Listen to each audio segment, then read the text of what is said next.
Hi, and welcome back to the $1 Million Events Podcast.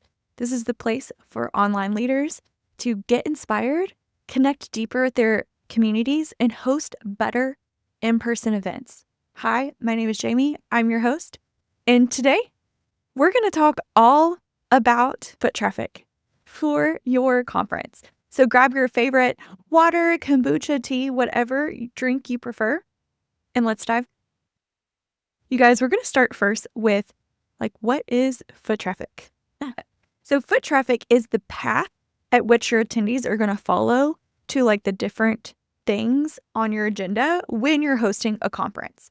So, for instance, when an attendee pulls up to the hotel, they're going to get out of the car and go to the registration table.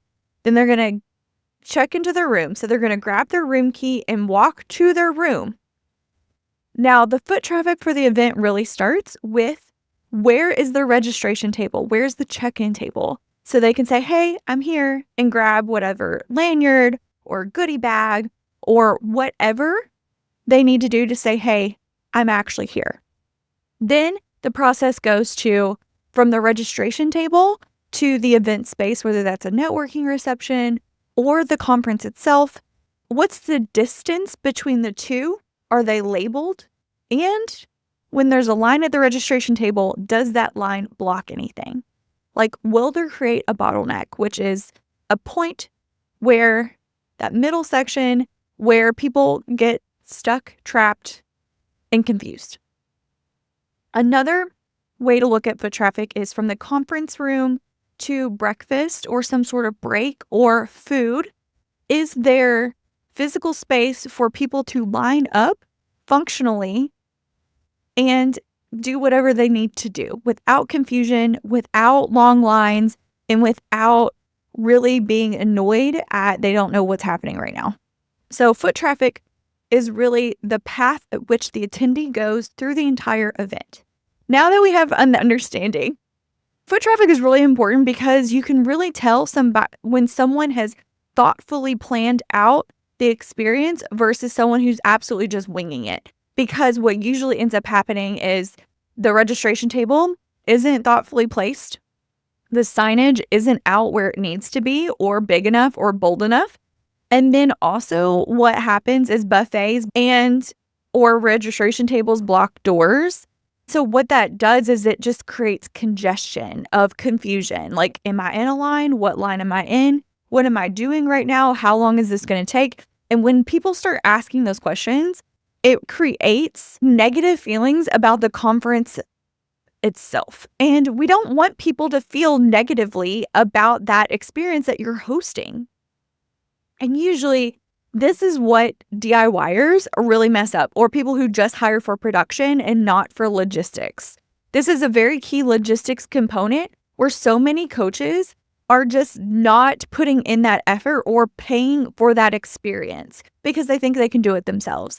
And if you are a high-end coach that specializes in luxury, high-end movements, and you want people to enjoy their time there, please hire professionals. Okay, anyway, when you're planning out your conference, I'm going to talk about 3 places where you can really think about and visualize the foot traffic of your conference before your conference starts. That way you have a better, more thoughtful flow of the attendee experience. So the first time that you could think about this is during a site visit. Now, a site visit is when you visit a hotel and they walk you through the different space that you might need or what they have available during your preferred dates. So it usually starts in the lobby, and then you go to the conference space, and then you can go to the different conference rooms where they're having breakouts or one big general session, and then you go to the elevators, and then they take you to a couple of sleeping rooms, and then you're done.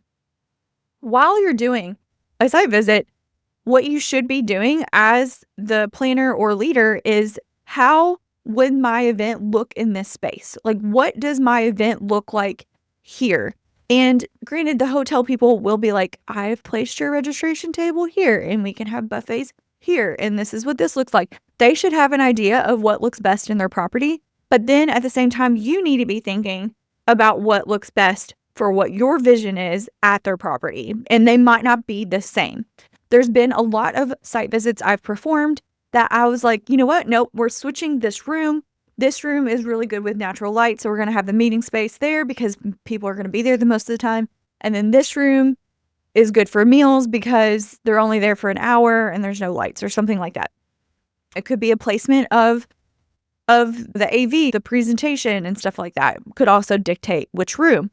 But knowing what you want in your brain before you get there or as you're walking through will help you visualize actually hosting your retreat or your conference at this property.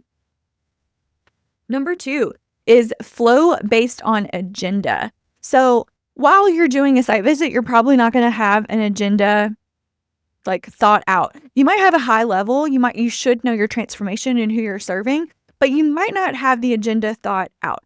So when I think about foot traffic based on the agenda, you might think about where the registration goes to the networking reception the night before. You might move the registration table to the meeting space the next day, and then pairing or how you're serving the food with the meeting space with the registration / like information desk is really, really important. And you're going to want to think about activations. So when I say activations, I mean like a prayer tree or a photo booth or something that people would stop, participate with, interact with, and then move on to the next thing. You're going to want to lay those out of what you want. Because when you're doing the site visit, when you're doing the agenda, when you're thinking about the foot traffic as a whole, does it make sense for the general session to be on floor 1, the breakout session to be on floor 3, and the registration table to be in the lobby? It usually doesn't, because then people are like pinballs or ping pong balls bouncing all over the hotel, and they're like, I don't understand where I'm supposed to be right now. You want to streamline the process as much as possible and make it as easy as possible for the attendee to know exactly what comes next, to know exactly where they're supposed to be, when they're supposed to be there, including meeting room names, diagrams, and advance notice of what to expect. A lot of people get there early and then like explore the hotel so they know exactly where they're supposed to be. And then the third, we're going to talk about bottlenecks and how to avoid them, which I've already kind of talked about during the site visit. But one of the primary places bottlenecks happen are at the registration table, because when you open up registration from like 4 to 6 or something like that, then people know that they need to be there, check in at 3, and then be ready at the registration at 4. So usually you'll have a line at 4 when it starts or even slightly before. So that could create a bottleneck. Now, if you have hundreds of people coming to your conference, then you need to think about how many tables do I need so I could have multiple lines so people aren't waiting 30 minutes? How many people do I need to serve those multiple lines and in an efficient way? And then does the space that you're going to host registration at have the space for multiple tables and multiple people to check people in? If the answer is no to any of those, then what I would do is elongate the registration time, have it be from 1 to 4 or 1 to 6, and then have it be the next day, really giving people an opportunity on flow, which is as they arrive, to check in, go to the registration, go to the room, which reduces that bottleneck at the registration table. The next place I've already mentioned is breakfast buffet. So I usually do a breakfast buffet on flow or a lunch buffet on flow. And what that means is just as people arrive. When I do breakfast buffets, that's usually the first thing that they do during the day. So what they're going to do is they're going to arrive at breakfast. And now we have tons of different people, and tons of different people have their breakfast differently. Some people are there 10 minutes early. Some people roll in 10 minutes before the event starts and just like eats at their table. On flow is really great because people can just come and go. This usually doesn't have a bottleneck, especially if it's in a separate room from the conference space itself. That is really key, especially if you have a VIP container where they might get priority seating close to the stage. You want the VIPs to be able to VIP, meaning get in line to get into the room before everyone else. So by having the breakfast in a different spot and then allowing the VIPs to rope up helps with that traffic flow, because you're not going to have everyone in the breakfast room, because people are going to be getting there early for VIP, eating their breakfast, getting in line so they can enter the space, where general admission would come to breakfast a little bit later, staggering the attendee arrivals, and then allowing them to enter in the space after the VIP. It's very important to tell each group, or whatever group you're in, what times are open and closed to each of the groups. So say you have a VIP group and breakfast will be from 8 to 9, and then VIP can enter the meeting space, that conference area, 9 to 9:30. Like, that is when VIP can enter. And then for general admission, you could say, okay, well, breakfast for you is 8:30 to 9:30, and then at 9:30, you can enter the meeting space. Therefore, the VIP would obviously be there early. They'd get in early. The general admission would come later. And then that's creating a section or a segment of the two different attendee types, allowing them and allowing the process of the foot traffic from the buffet or breakfast to the conference room to be a little bit smoother, because you're breaking up the group intentionally. And that also allows the VIP to not have to worry about standing in line, and they know they're actually going to get in the front, that kind of thing. When you're serving lunch, it's best to do a wedding style, where you would direct, the meeting planner would direct tables, a certain amount of tables to go at a time. It's also helpful if you have a couple hundred people to have multiple buffets that have the same thing. So you would essentially have 4 lines versus just 2 lines. So that's really helpful. And making sure you stagger the people in the line. And this is a little bit harder to control, because everyone's going to want to get up and either go to the bathroom and then go to the buffet at the same time. So it's really important to communicate clearly how lunch will be done. Another place that a bottleneck happens is usually at the bar. So sometimes when you have networking receptions and you have 4 round tables of 8 and then some high boys, which are like the cocktail tables that you stand up at, which would fit 4 people, then if you have those tables too close to the bar, or if the bar is too close to the door, that also will create a bottleneck, especially if you don't have enough bartenders. So when you have a couple hundred people, I recommend 2 bartenders per 100 people. And that will help with keeping the lines lower. I had 6 bartenders for 250 people.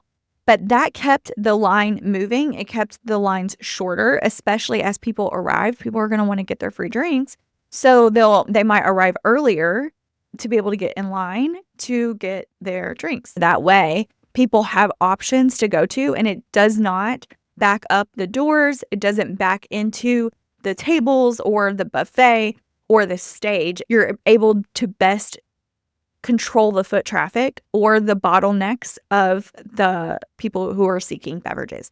It's usually only a bottleneck once it first opens, because people are excited to get a cocktail. Maybe it's like a happy hour situation, then they roll into food, and everyone's arriving at the same time. So the more you can control and stagger people's arrival, is the easier it is to reduce bottlenecks in your event foot traffic, and then therefore reducing the amount of time people have to wait in line, because people get annoyed waiting in line for bathrooms, for beer, and for food. If you are curious about more about foot traffic, about how it impacts your conference, I do have a blog article on this that talks about the different ways to create a flow that is entertaining with activation stations, but also reduces the likelihood of bottlenecks. And I will put that below.